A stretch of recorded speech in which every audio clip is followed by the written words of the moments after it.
பேதுரு பல இடங்களுக்கு சென்று நற்செய்தி அறிவிக்கிறார். திருச்சபை வளர்ச்சி உற்று தூய ஆவியானவரின் துணையால் நாள்தோறும் பெருகி வந்தது. நம் ஆண்டவராகிய இயேசு கிறிஸ்துவின் அன்பும் அருளும் அமைதியும் உயிர்ப்பின் மகிழ்ச்சியும் உங்கள் அனைவரோடும் என்றும் இருப்பதாக.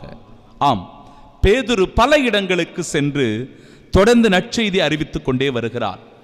இப்படி நற்செய்தி அறிவிக்கும் போது 2 பேருடைய சாட்சிய வாழ்வை இன்றைய முதல் வாசகம் நமக்கு வெளிப்படுத்தி சொல்லுகிறது. ஒன்று, ஐனேயா என்கிற மனிதன் 8 ஆண்டுகளாக படுத்த படுக்கையாக முடக்குவாதத்தினால் அவர் அவதி உற்று கொண்டிருக்கிறார். அவரிடத்தில் வருகின்ற பேதுரு, ஆண்டவர் இயேசு கிறிஸ்துவனுடைய பெயரினால் உன் படுக்கையை எடுத்துக்கொண்டு நீ எழுந்திடும் என்று சொல்லுவதை பார்க்கிறோம். இயேசு கிறிஸ்துவனுடைய திருப்பெயரினால் நீ குணமாவதை நீ நம்புகிறாயா, விசுவசிக்கிறாயா என்று அவரிடத்தில் சொல்லி ஆண்டவருடைய பெயரினால் அவரை குணப்படுத்துவதை பார்க்கிறோம். படுத்த படுக்கையாக கிடந்த மனிதன் எழுந்து நடக்கிறார் ஆண்டவருடைய திருநாமத்தினால். இயேசு கிறிஸ்துவனுடைய திருப்பெயரினால் ஒருவருக்கு வாழ்வு கிடைக்கிறது. அவர் எழுந்து நடக்கின்ற துணிவை பெறுகிறார், ஆற்றலை பெறுகிறார். அன்பிற்கு பிரியமானவர்களே, அதுபோலவே அதனுடைய 2வது பகுதி, பெண் சீடர் ஒருவர் தபித்தா என்கிற பெயரை கொண்டவர். பல இரக்கச் செயல்களை அவர் செய்கிறார். நன்மைகள் பலவற்றை நாடி தேடி செய்கிறார். ஒவ்வொரு நாளும் நன்மை செய்வதிலும் இரக்கச் செயல்கள் புரிவதிலும் அவர் முற்றிலுமாக ஈடுபட்டிருந்தார் என்று இறைவார்த்தை சொல்கிறது. அப்படிப்பட்டவர் உடல் நலக்குறைவினால் பாதிக்கப்பட்டு இறந்து போகிறார்.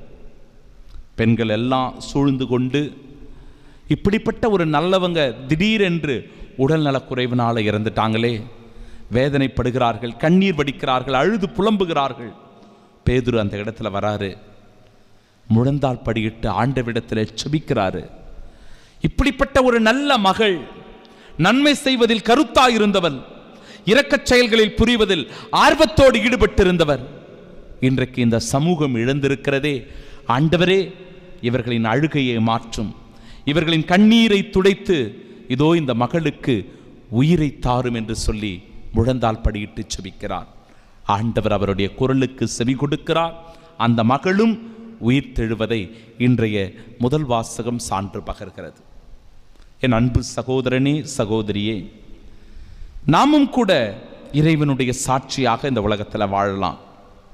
இந்த இடத்துல பாருங்க, ஐனேயா, இயேசு கிறிஸ்து உன் பிணியை போக்குகிறார், எழுந்து உன் படுக்கையை நீரே சரிப்படுத்தும் என்று பேதுரு சொன்னவுடனே நம்பிக்கையோடு 8 ஆண்டுகளாக படுத்து கிடந்த மனிதன் எழுந்து அந்த நம்பிக்கையான அந்த துணிவான வார்த்தைகளுக்கு செவி கொடுத்து இயேசு என்னை குணப்படுத்துகிறார் என்று நம்பினார். அவரால் எழுந்து நிற்கக்கூடிய துணிவு கிடைத்தது. இயேசு அவரை குணப்படுத்தினார். அதன் வழியாய் அவர் ஒரு சாட்சியாய் மாறினார். நாமும் கூட பிணியினால் பாதிக்கப்பட்டிருக்கும் போது, நோய்வாய்ப்பட்டு படுத்த படுக்கையாக கிடக்கிற போது, அல்லது அல்லலுற்று தவிக்கிற போது, கடன் பிரச்சனையில் சிக்கிக் கொண்டிருக்கிற போது, குடும்ப பிரச்சனைகளினால ஒவ்வொரு நாளும் குழப்பத்தில் தவிக்கும் போது, பேதுருவினுடைய வார்த்தைகள், ஆண்டவர் இயேசு கிறிஸ்துவினுடைய பெயரினால் என் அன்பு சகோதரனே, சகோதரியே, நீ துணிவோடு இரு, நீ நம்பிக்கையோடு இரு, நீ ஆற்றலோடு செயல்படு என்று சொல்லுகிற போது அந்த வல்லமையை நாம் பெற்றுக்கொள்ள வேண்டும். அந்த வல்லமை தூய ஆவியானவருடைய வல்லமை. அது நம்மை திடப்படுத்துகிறது, அது நம்மை ஊக்கப்படுத்துகிறது, உற்சாகப்படுத்துகிறது, நம்மையும் துணிவோடு செயல்பட அழைப்பு தருகிறது, நம்மையும் ஒரு சாட்சியாய் மாற்றுகிறது. இந்த இடத்திலும் கூட அந்த பெண் தபித்தா என்கிற ஒரு பெண் படுத்த படுக்கையாக கிடக்கிறாள். ஆனால் இயேசுவினுடைய திருப்பெயரை சொல்லி முழந்தால் படியிட்டு உருக்கத்தோடு வேண்டிய பேதுரு, தபித்தா எழுந்திடு என்று சொல்லுகிறார். ஒரு இடத்துல ஆண்டவர் இயேசு கிறிஸ்து, ஒரு சிறுமி இறந்து போயிருக்கிறாள், தலித்தாகும், சிறுமி நான் உனக்கு கட்டளையிடுகிறேன், எழுந்திடு என்று இயேசு சொன்னது போல இந்த இடத்திலே தபித்தா என்கிற பெண்ணை பேதுரு, தபித்தா எழுந்திடு என்று சொல்லுகிறார். ஆம், அவருடைய கண்கள் திறக்கின்றன. பேதுருவை கண்டுகொள்ளுகிறார். அவர் எழுந்து உட்கார்ந்து அவருடைய கைகளை பிடித்து கொண்டு நிற்கச் செய்கின்ற அதிசயமானது நடக்கிறது. சகோதரனே, சகோதரியே, எந்த நிலையில் நாம் இருந்தாலும் இறைவன் நம்மை விட்டு விடுவதில்லை. நம்மீது அவர் இரக்கம் கொள்ளுகிறார், நம்மீது அவர் இரக்கம் காட்டுகிறார், நம்மீது கருணை கொண்டு நம் வாழ்க்கையை மாற்றுகிறார். நம்முடைய வாழ்க்கையை மாற்றுவது எது? இயேசுவினுடைய திருப்பெயர். நம்முடைய வாழ்க்கையை மாற்றுவது எது? ஆண்டவருடைய இறைவார்த்தை. நம்முடைய வாழ்க்கையின் போக்கை மாற்றுவது எது? இயேசுவினுடைய திருவுடல். நம்முடைய வாழ்க்கையை அர்த்தமுள்ளதாக்குவது எது? இயேசுவினுடைய திருப்பெயரினால் வருகின்ற மாட்சியும் மகிமையும் தான்.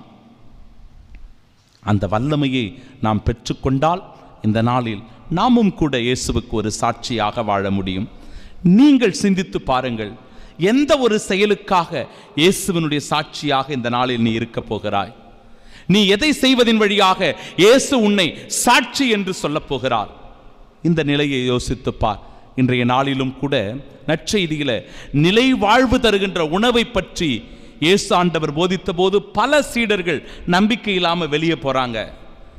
நம்பிக்கை இல்லாமல் தினந்தோறும் வந்து போகின்ற விசுவாசிகளாக நாம் இருக்கிறோமா? அல்லது நம்பிக்கையோடு இயேசுவினுடைய அற்புத அதிசயங்களை பெறுகின்ற சாட்சிகளாக வாழ்கிறோமா? சிந்தித்து பார்ப்போம். பேதுருவினுடைய வார்த்தைகளை நம்முடைய மனதிலே நிறுத்துவோம். நீங்களும் போய்விட நினைக்கிறீர்களா என்று சீமோன் பேதுருவை பார்த்து கேட்கிற போது, அந்த 12 சீடர்களை பார்த்து கேட்கிற போது, சீமோன் பேதுரு மறுமொழியாக, ஆண்டவரே, நாங்கள் யாரிடம் போவோம்? நிலை வாழ்வளிக்கின்ற வார்த்தைகள் உம்மிடம் தானே உள்ளன. நிலை வாழ்வு தருகிற வார்த்தைகள் ஆண்டவர் இயேசு கிறிஸ்து ஒருவரே, அவருடைய வார்த்தைகளே என்பதை உணர்ந்தால் நம் மனதிற்கு ஆறுதலும் நம் வாழ்க்கைக்கு நம்பிக்கையும் இந்த நாளில் கிடைக்கும். ஆமீன்.